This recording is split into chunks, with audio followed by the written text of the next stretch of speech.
Welcome to the Daily Coach's Sports Leadership Lessons, a reading of some of our greatest hits from more than 6 years of email newsletters that have been read by tens of thousands of leaders and learners.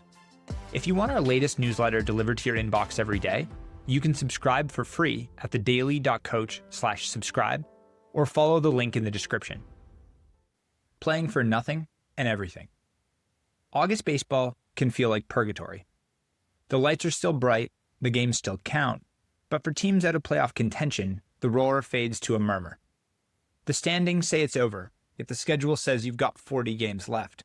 So, who are you now? It's an overlooked test of character. In high-pressure moments, adrenaline and opportunity fuel performance. But what about the moments no one's watching, when there's nothing left to win but your own respect? In 1941, Ted Williams faced a choice. He was hitting 399 on the final day, good enough to round to 400 if he sat.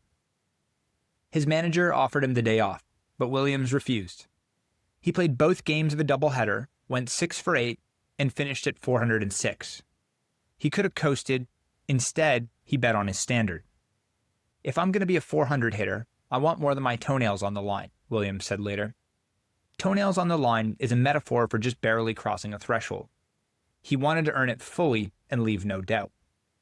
Years later, Buck Showalter managed a 42-106 Orioles team. Reporters asked how he kept his players engaged during the dog days of summer, late in the season. His answer was simple: you do what's right, regardless of what down the road means. In other words, the scoreboard can't be your only compass. For great leaders, the scoreboard is simply too shallow and limiting to define a culture or a team. Ichiro Suzuki knew this too.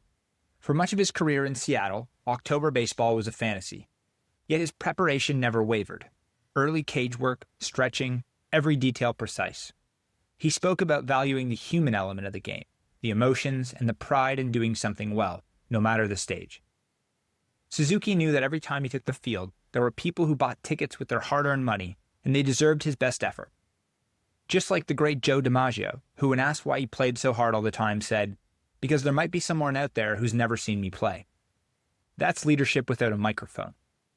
Every leader faces August moments. Maybe the quarter's lost, the stock is down, or the team is coasting. Maybe the project won't ship on time or the market is moved. The temptation is to disengage, to lower the bar, just until things matter again. But habits don't take holidays.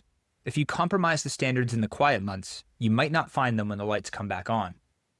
The best leaders use those stretches to reinforce culture. Praise preparation, communication, and discipline over results. Tie routine to identity. This is who we are, not this is what we get. Protect the culture over optics, even if no one's keeping score. The late John Wooden put it this way: success is peace of mind, knowing you did your best to become the best that you were capable of becoming. The definition doesn't expire in August or any month, no matter your record. The next time you or your team face a season with nothing left to win, ask yourself, if the outcome were fixed and no one was watching, what would we still insist on doing well? Where have we quietly lowered our standard because the standings told us it didn't matter? You can't fake your way through the months that don't matter. You either keep showing up or you let those months decide the kind of leader you really are. Thanks for joining this episode of The Daily Coach. On behalf of Michael Lombardi, Coach George Raveling, and the entire Daily Coach team, we're grateful for your support. Remember, the most important person you will ever lead is yourself. Keep growing, keep learning, and most importantly, keep showing up.